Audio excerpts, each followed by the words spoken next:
हड़ताल को 2 दिन 4 दिन बढ़ाते बढ़ाते अब ये हड़ताल 21वें दिन में प्रवेश कर गई है। पीछे हमने 24 अगस्त को 2 दिन के लिए हड़ताल को बढ़ाया था 26 अगस्त तक, तो आज हमारे 2 दिन पूरे हो गए हैं और अब हमने इस हड़ताल को 4 दिन के लिए बढ़ाया है क्योंकि सरकार ने हमसे कोई बातचीत का ना तो निमंत्रण दिया है और ना किसी प्रकार का हमारे को पत्र जारी किया है।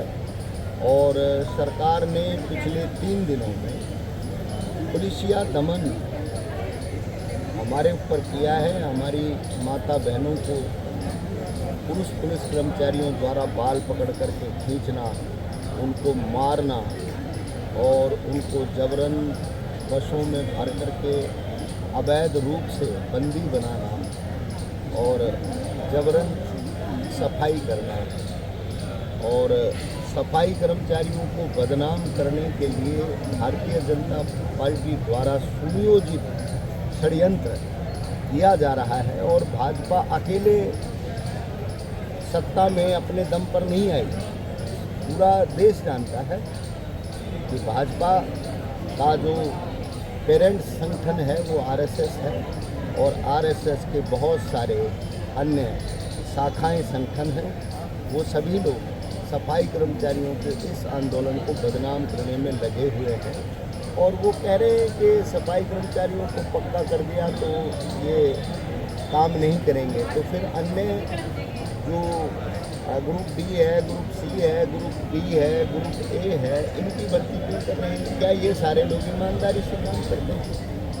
ये जातिवादी मानसिकता एक तरीके से सरकार की है और इसी का उदाहरण है कि सरकार ने ग्रुप डी की भर्ती की, सफाई और सीवर के कर्मचारियों की भर्ती नहीं की, जबकि सफाई सीवर का पद भी ग्रुप डी में आता है। सरकार ने सबका ठेका ख़त्म कर दिया, ग्रुप डी ग्रुप सी का, और सफाई सीवर का ठेका तो ख़त्म नहीं किया। वो तो आज भी इस ठेकेदारी के खिलाफ पिछले 21 दिन से हड़ताल कर रहे हैं।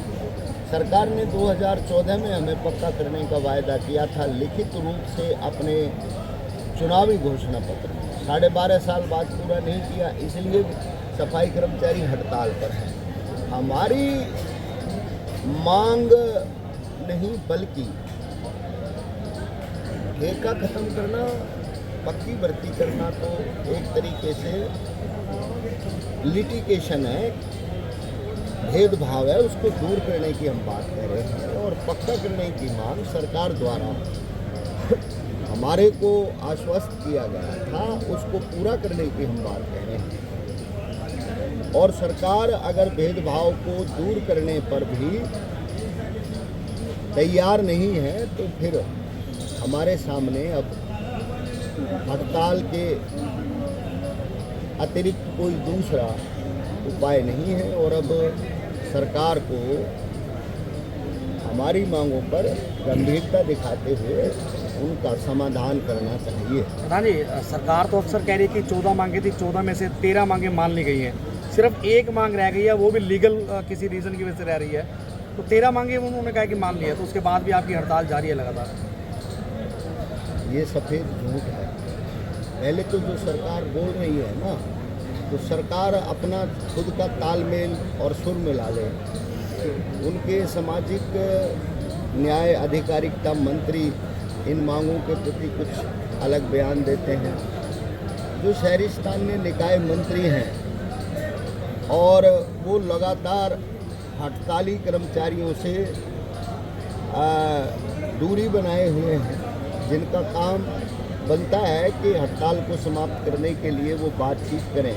पिछली 2 मीटिंगों में तो वो गायब रहे हैं और अब वो कहते हैं कि हमने समाधान कर दिया। समाधान कर दिया है ना, दूर हो थोड़ा। वो कहना अलग बात है, वो चिट्ठियाँ दिखाएं और एक मांग नहीं है जो पूरी होने से बचती है। 3 मांग हैं, 3 बात हैं। सबका ठेका खत्म, तो सफाई कर्मचारियों का भी ठेका खत्म करो। सबको तुमने पक्की भर्ती से लगाया है तो सफाई कर्मचारी सीवरमैन की पक्की भर्ती भी तुम्हें करनी पड़ेगी। या तुम कहो कि हमने नहीं किया, ठेका खत्म हमने नहीं किया, ग्रुप डी का ग्रुप सी का पक्की भर्ती हमने ग्रुप डी सी की नहीं की, तो बताइए। अरे भाई कितना झूठ बोलोगे, हद होती है। और सरकार का ये बयान जो मैंने पहले कहा, मांगों पर भरम फैला करके झूठा प्रचार करना, जनता के बीच में सफाई कर्मचारियों को जनता का जो हमेशा एक तरह से सेवक के रूप में काम करते रहे हैं, आज इनकी जो धार्मिक संस्थाएं हैं, इनकी जो आरएसएस है उसकी शाखाएं हैं, उससे जुड़े लोग ये कहते हैं कि सफाई कर्मचारी हठ धर्मिता पर है। मैं पूछना चाहूँगा, क्या ये हड़ताल में ही इनको स्वच्छता के प्रति जागरूकता आती है? हड़ताल के बाद क्यों नहीं आती? भाई भी चलो सरकार इस हड़ताल को कुचलती है या फैसला करती है, हड़ताल जब समाप्त हो जाएगी फिर क्या ये लोग इस तरीके से उतर के जनता के बीच में काम करेंगे? ये नकली बातें हैं, केवल आंदोलन को भ्रमित करने के लिए, बदनाम करने के लिए हैं। और अब ये आंदोलन केवल सफाई कर्मचारियों का नहीं रहा है, समाज में जो न्याय पसंद लोग हैं वो भी इस आंदोलन के समर्थन में आ गए हैं। कर्मचारी, मजदूर, किसान संगठन भी और आम शहरों में रहने वाले जो नागरिकों की वेलफेयर रेजिडेंटल एसोसिएशंस हैं वो भी बड़ी संख्या में सफाई कर्मचारियों के समर्थन में। लेकिन प्रधान जी, समर्थन में तो भले सारे आ गए हैं, प्रशासन अब खुद सफाई करने पर उतारू हो गया है। रात के अंधेरे में लगातार सफाई हो रही है, पुलिस की भी पुलिस की मौजूदगी में ड्यूटियाँ लगाई गई, पुलिस बल का प्रयोग किया जा रहा है। तो ये भाजपा का असली चेहरा है। किसी भी आंदोलन को कुचलने के लिए वो पुलिस का, और पुलिस का तो छोड़िए, सेना का भी सहारा लेते हैं। आपने देखा होगा जो दिल्ली में बच्चों का आंदोलन था उसमें बाकायदा सेना को बुलाया गया, प्लेटन गन से उन पर हमला किया गया, और उसके अतिरिक्त भी इन्होंने कई सेना की टुकड़ियों को बुलाया। उन सेना के जो अध्यक्ष थे उन्होंने मना कर दिया कि हम अपने बच्चों पर किसी प्रकार का कोई और उनके साथ मारपीट या कोई और काम नहीं करेंगे। तब जाकर के शिक्षा मंत्री ने अपना इस्तीफा दे दिया, जब इनको दिखा कि अब ये लोग रुकेंगे नहीं। निश्चित तौर पर सरकार का ये हमेशा पैतरा है उसका, वो आंदोलनकारी लोगों को सहन नहीं करती, उनकी सुनती नहीं है, क्योंकि ये लोकतांत्रिक सरकार नहीं है। तो आंदोलन को पीटने के लिए वो पुलिस को आगे कर रहे हैं, और ये गैर जनतांत्रिक तरीका है। सरकार को बातचीत करके निपटाना चाहिए। तो उठान को लेकर क्या दिशा निर्देश दिए गए हैं अभी? जिस उठान को लेकर क्या, हड़ताल को लेकर? ये हड़ताल हमारी आज 26 अगस्त तक हमने बढ़ाई थी।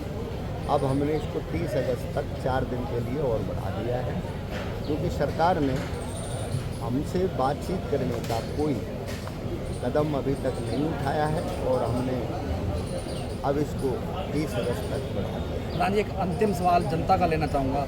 आपकी हड़ताल की वजह से जनता परेशान है, बीमारियाँ होने का लगातार डर बना हुआ है, तो उसके ऊपर आप कुछ कहना चाहेंगे? जनता से मैं माफ़ी मांगना चाहूँगा। ये हमारे आंदोलन से उनको परेशानी हो रही है, लेकिन वो हमारे बारे में भी सोचें। क्या आजीवन एक सफाई कर्मचारी कच्ची नौकरी में गंद उठाता रहेगा? और गंदगी से अगर बीमारी आम आदमी को लगती है तो वो सफाई कर्मचारी को भी लगती है। सफाई कर्मचारी तो रोज़ कूड़े में रहता है, सीवर में उतरता है, रोज़ मरता है। उनके प्रति भी, उनकी जो ज़रूरतें हैं, उनके जो अधिकार हैं, उनका जो जीवन है, उसके बारे में भी सोचें। और ये हड़ताल हमने शौक में नहीं की। सरकार ने 12.5 साल से हमारे को पक्का करने का वायदा करके पक्का नहीं किया। ठेका सबका ख़त्म कर दिया, हमारे को छोड़ दिया। हमारा ठेका क्यों नहीं ख़त्म किया? सबको पक्की भर्तियों से लगा रहे हैं, हमारे को पक्की भर्ती से क्यों नहीं लगाया? जनता को ये सोचना चाहिए। और हम वही लोग हैं, जब सबसे बुरे वक्त में कोविड-19 के टाइम हमने कोई सेवा में कसर नहीं रखी, लेकिन हम अधिकारों की अगर बात करते हैं तो हम जनता के भी दोषी बन जाते हैं और सरकार के भी दोषी बन जाते हैं। तो जनता को सोचना चाहिए, एक पक्ष में हमेशा दृष्टिकोण नहीं रखना चाहिए, दूसरा पक्ष सफाई कर्मचारियों के जीवन से जुड़ा और उनके भविष्य से जुड़ा है, उस पर भी सकारात्मक जनता को विचार करना है। प्रधान जी, बीच का भी कोई रास्ता निकलेगा या फिर जब तक मांगे नहीं मानी जाती आप अडिग रहेंगे अपनी मांगों पर, हड़ताल पर? आप बताओ, बीच का कौन सा रास्ता निकाला? हरियाणा में जो जन सुविधाएं देने वाले महकमे हैं और उनके अंदर जो कर्मचारी हैं, उन कर्मचारियों में सरकार भेदभाव क्यों कर रही है? वैसे तो स्वच्छता सरकार का सबसे बड़ा स्लोगन और सबसे बड़ा उद्देश्य है, तो फिर स्वच्छता कर्मी के बारे में सरकार की इतनी नकारात्मक सोच कैसे है? सबको बराबरी से आप उसका हक दे रहे हो, सफाई कर्मचारियों का हक क्यों मार रहे हो? और वो जब हक की बात करते हैं तो उनको दबा रहे हो। फिर इससे तो जो इतिहास में लिखा है कि दलितों को बोलने का अधिकार एक टाइम पर नहीं होता था और उनको किसी भी काम के लिए, जैसे दिखाया जाता है पुराने कालों में, आपने कई सीरियल वगैरह भी देखे होंगे कि अगर कोई किसी का मृत पशु उठाने से मना दलित कर देता है तो उसको दंडित किया जाता है, सफाई करने से मना कर देता था तो दंडित किया जाता था। तो ये तो 21वीं सदी में भाजपा की सरकार भी उसी काम को करते हुए अब हम अपना हक मांग रहे हैं। सफाई करने से हम झाड़ू छोड़ करके बैठ गए हैं, इनकार कर दिया है, तो सरकार भी हमें पुलिस से पिटवा रही है। तो ये तो पुरानी काल की जो जातीय व्यवस्था और मानसिकता है वो सरकार के सामने है। जनता को इस पर बिल्कुल विचार करके फैसला करना चाहिए। ठीक है, धन्यवाद।